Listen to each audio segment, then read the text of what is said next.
Hello, my name is Rick Houston, and welcome to the Scene Vault Podcast, your source for all things NASCAR history. Presented by Las Vegas Motor Speedway, America's racing showplace. That my first major sponsor walked in off the street that night, and the only reason I got it, that sponsor, was because I had a solid white car when I went to Atlanta. We weren't trying to build any cars. We were just trying to get to the racetrack, try to, survive. And that's kind of what molded a little bit of my style, because I couldn't afford to wreck race cars. Yeah. I had to be a little bit more conservative. Certain things I can remember in racing, but certain things I can't. But I can remember the feeling after the race. We didn't ask permission there. We asked forgiveness on that whole deal. So that was kind of, that's one of the things. We didn't know any better. The day NASCAR and all of us associated in any way with NASCAR forget its past, that's the day we don't have any future.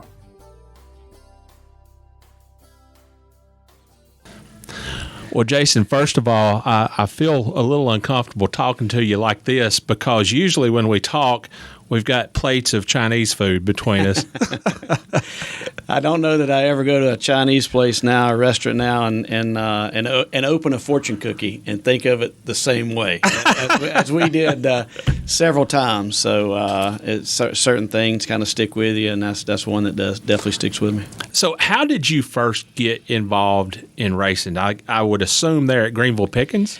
Actually, no. Way prior to that, I started racing go-karts, and it was really for the standpoint of my dad was in racing motorcycles, so he had gotten banged up, beat up, and my mom wasn't going to let me race motorcycles because I only had two wheels, and a buddy of mine, Shane Hall, that lived right down the street from me, who we raced a lot of our careers together or against each other.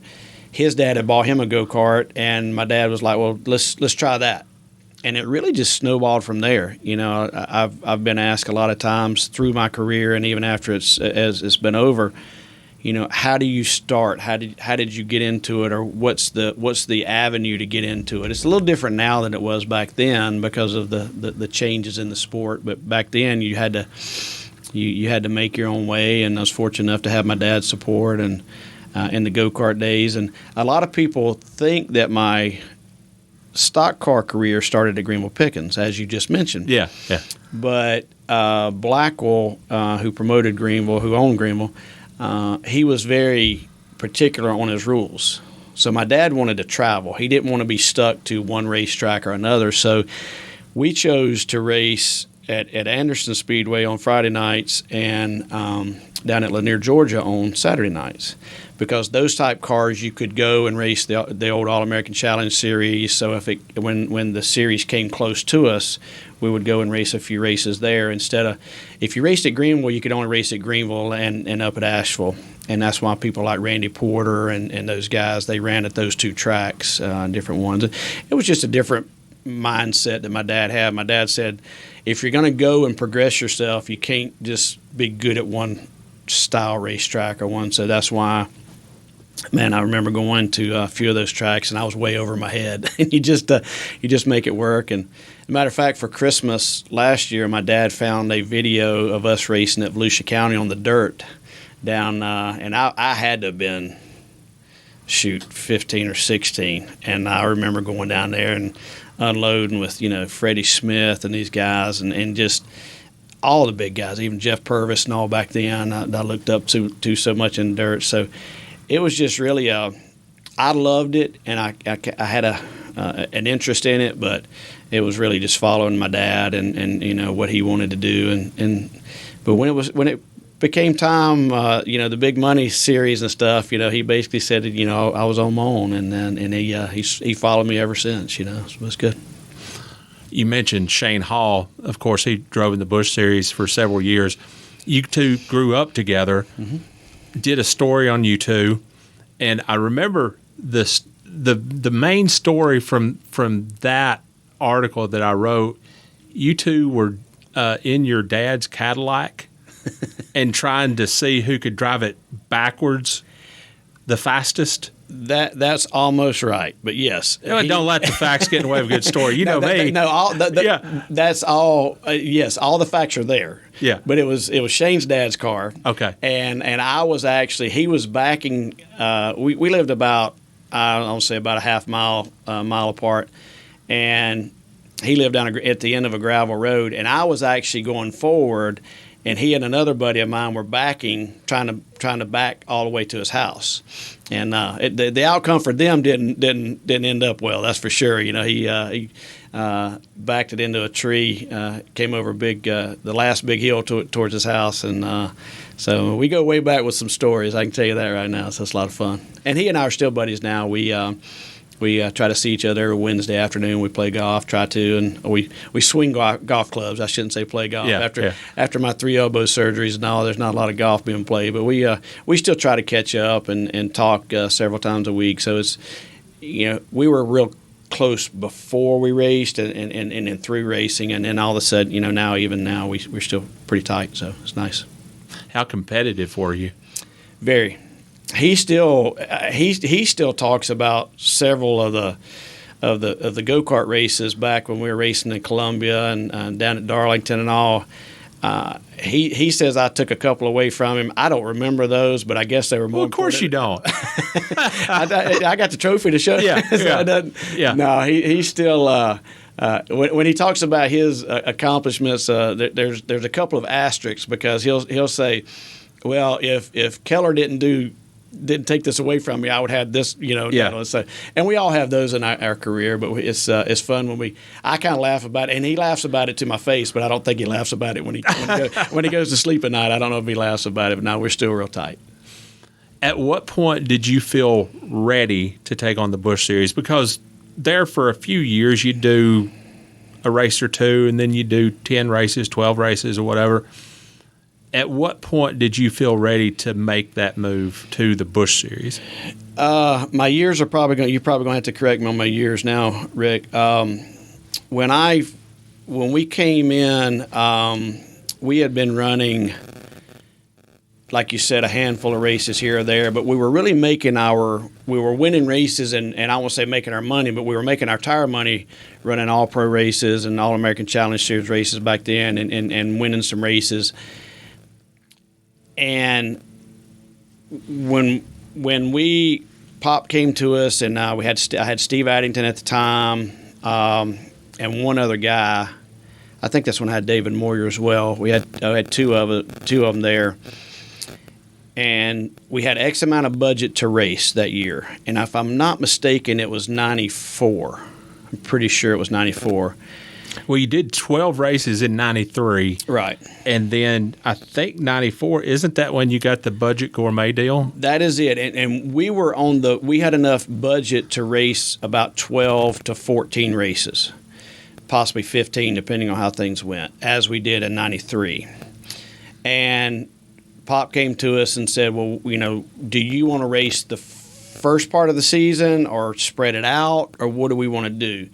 And we got together, and we were way over our head. We didn't have cars ready, and I wasn't. I mean, I was doing what I could, but I mean, we had a few mechanics. We had some weekend guys that would come, or night guys that would come and help us. But we started out the '94 season to race whatever we could race. If we didn't wreck cars and we got a little bit going, it would help us to progress on. But we knew we had about a half a season budget, and through a lot of acts, we ended up getting the Budget Gourmet sponsorship, and it allowed us to. We weren't ready to go the rest of the year, but we had to at that point because we were told if we finished out the 94 season that we would get the sponsorship for the 95 year, and that's when it really started kind of coming together for us. How difficult was it to land that deal? Because I know that it started out with Andy Hillenberg, and I don't think he qualified for a race, and then you guys wound up with it. You said a lot of acts. That is such a story that I couldn't. when I say it, it doesn't give the punch and the effect that it really needs. We went to Atlanta that year, and how I could we had a solid white race car with red numbers on it. And matter of fact, I have a die cast in my shop. A guy made it of that car, and Hillenburg did not make the race. Well, the Atlanta division was the one that was really sponsoring, doing all the sponsorship of the car, and they had a bunch of hospitality there. So when Hillenburg didn't make the race, I think I qualified 8th. I know it was in the top 10, which is unheard of now because we were just guys from short tracks, and we'd run a few races the year before, but qualified good. Well, Robert Presley out-qualified me. Robert Presley was guaranteed in the races when he was driving a 99 car. And you knew he was going to run good. Well, he out-qualified me, but he had a black car. So after qualifying, I'll never forget this. After qualifying, a gentleman approached me and he said, "I've got a box of decals. What do we got to do to put the decals on your car?" Because we had a white car, they had dark blue decals. So they would go on the car. You're kidding. No. That's how you got that. That is awesome. It's even more than that now. Okay. All right. So I said, look, just buy my tires. I'll come to hospitality. I'll do whatever I need to do hospitality on Saturday. At this time, I'd had people supporting me, but a sponsor at the racetrack was like unheard of for me. So I go, it was all happened so fast after qualifying. I remember doing a little radio show after qualifying, and I even called Budget Gourmet the wrong name. I think I called it Banquet Foods or something. I can't believe. I mean, now I'm just. I remember coming back, and I'm so proud that I got this new sponsor on the radio. And they were like, "You said the wrong name." So that's how. I was not ready for it. Yeah. Well. We ran the race. I didn't do great in the race, and Robert was guaranteed into the races at that time because we had not run a full season. We were not guaranteed into the races yet. Now he was guaranteed what on points? On points. Okay, all right. On the points. Yeah. The 99 car was up in points. Well, and I think it was a few more races left before we could get our points for that season to be guaranteed into all the races. Well. We left the race at Atlanta, hugging and, hey, if y'all want to do something, let us know. We want to do it. Well, the next week, we didn't hear from him. The next week, Robert shows up with a Budget Gourmet car. Presley does on 99. So we were like, oh, my goodness, that was good. We thought this was going to be the step. We thought this was going to happen for us. And it was a handful of races. I think it was 4 or 5 races that Robert ran with the Budget Gourmet on the car, and we had a couple of decent races and got ourselves in the points to where we'd be guaranteed in the races.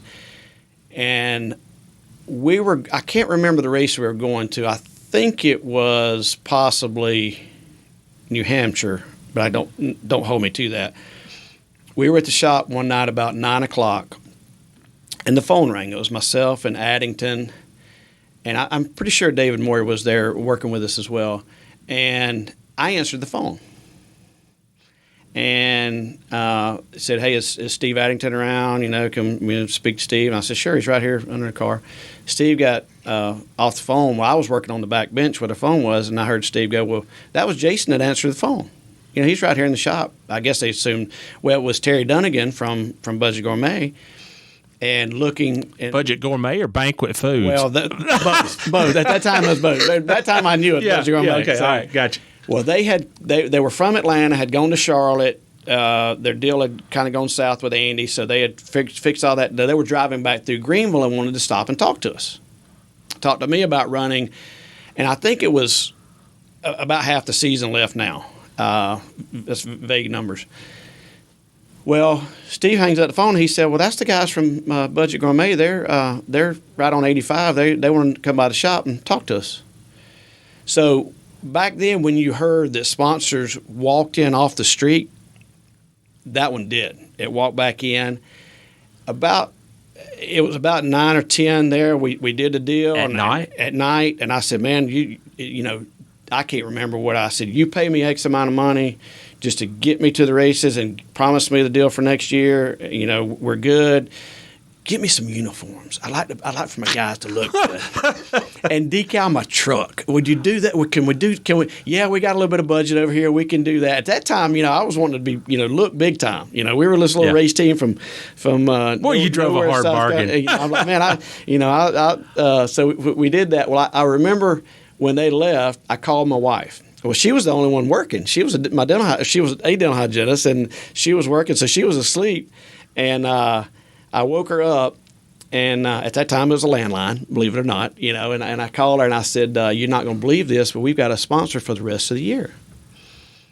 And she said, "Yeah, that's good," and didn't really say a whole lot. Went back to sleep.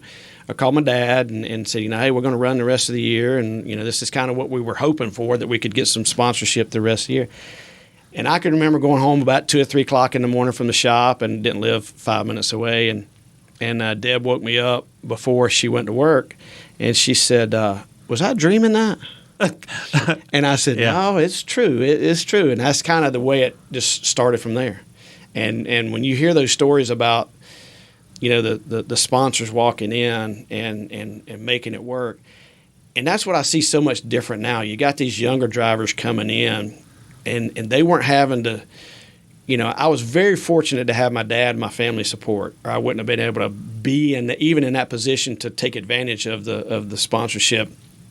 So I'm not gonna push that aside, but man, it was doing all we could to survive from week to week, because we knew what we had and we knew where we were going to go. We knew what we wanted to accomplish, but we didn't have the means to do that quite yet. And you just see the difference now, to where these, you know, they just position themselves wherever they pretty much want to position themselves, to how much how much help they got, you know. And that back then it was just so much different than it is now, and I value that now, and I tell that story a lot. And it's just that my first major sponsor walked in off the street that night, and the only reason I got that sponsor was because I had a solid white car when I went to Atlanta, or it could have been so much different. That is crazy. Mm-hmm. I'll never forget that, you know, night, and boy, did I not realize how how much work was ahead of us then, just to try to make the races. And you know, I think we had maybe 2.5 cars at that time. Yeah.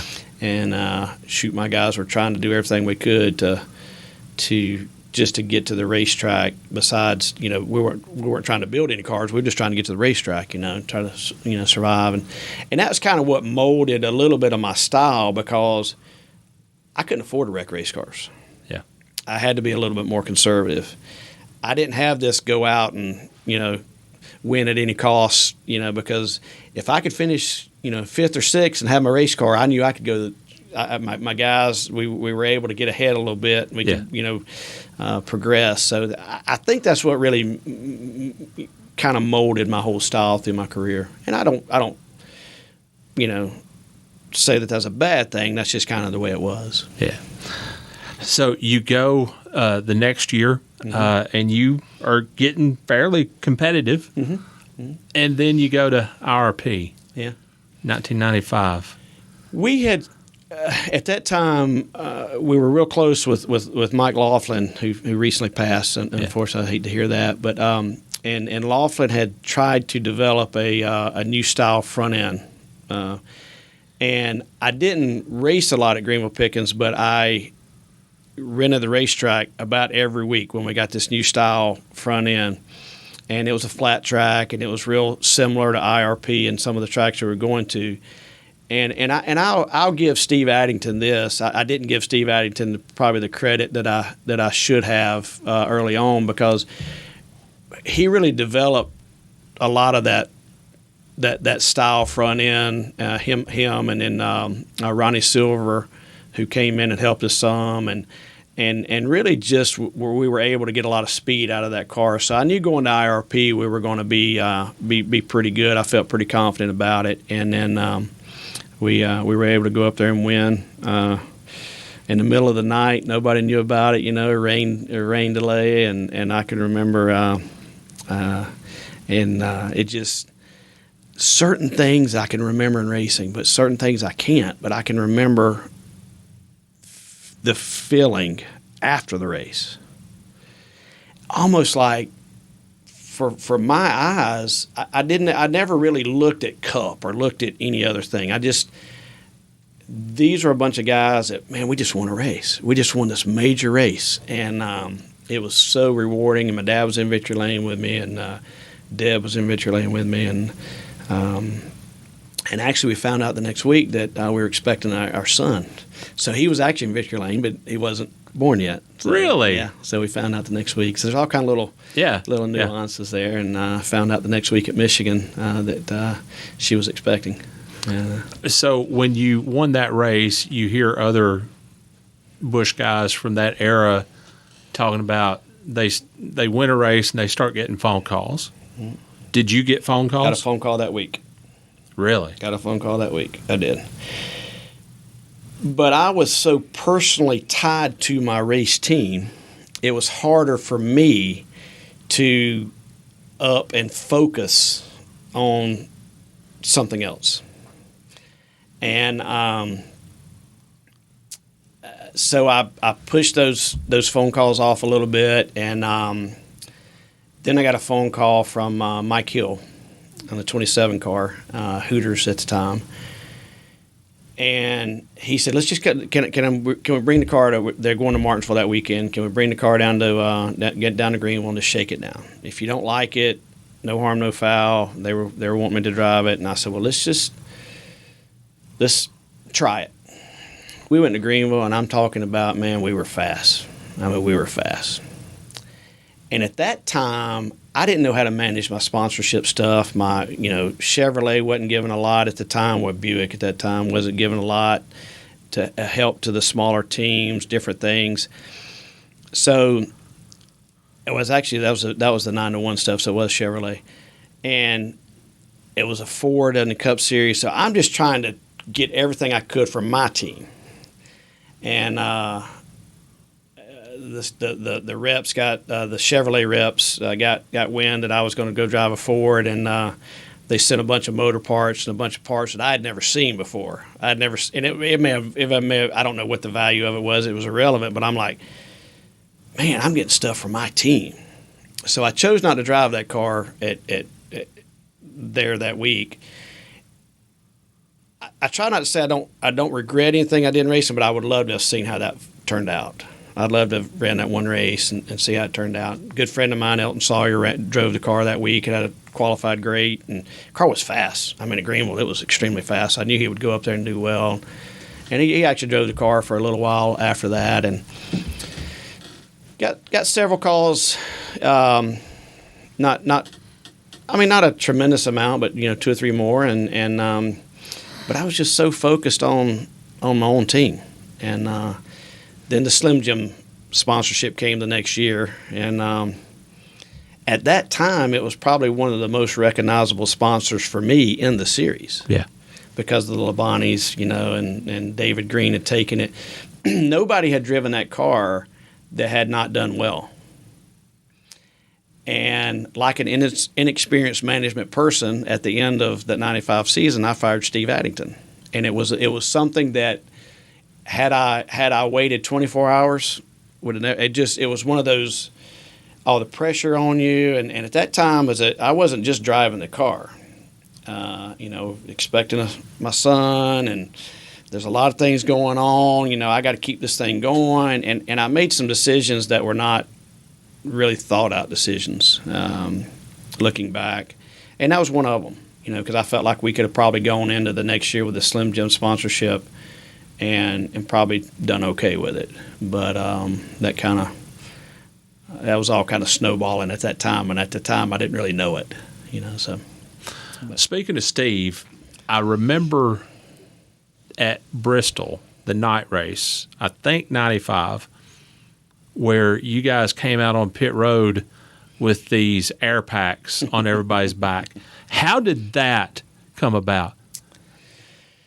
A guy that did, and I can't even think of the guy's name, that did street SCCA racing, had a connection. At that time, we had Lee McCall had come over and was changing tires for us. And Lee was changing I can't remember what team it was for a Sunday team, and he would work for us during the week and change for us in the Busch Series, and then go to the Cup guys on Sunday. They were like, well, this is something we could try, and we tried it for several months, and at that time, I'm like, well, let's, going to Bristol. We actually had it ready to go to. You tried it for several months at the shop. At the shop. At the shop only. Well, we had it ready to go to Talladega, and I don't remember if Talladega was the race exactly before Bristol. We waited for Bristol because we felt like that if we were going to get an advantage, Bristol would be the place to get the advantage. Track position, get in front of them, and do good. But we didn't ask permission there. We asked forgiveness on that whole deal. So that was kind of, that's one of the things. We didn't know any better. Yeah.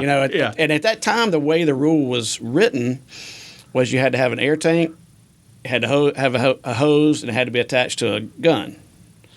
And that's what it was. Now, you can't take an air tank across the wall. There's several different, things there. So it kind of – but we did get mentioned in the Cup drivers meeting the next day because Lee was going to take it to his Cup team the next day, and they pretty much outlawed it the next day in the Cup drivers meeting. Now, what was the NASCAR officials' reaction that was in your pit?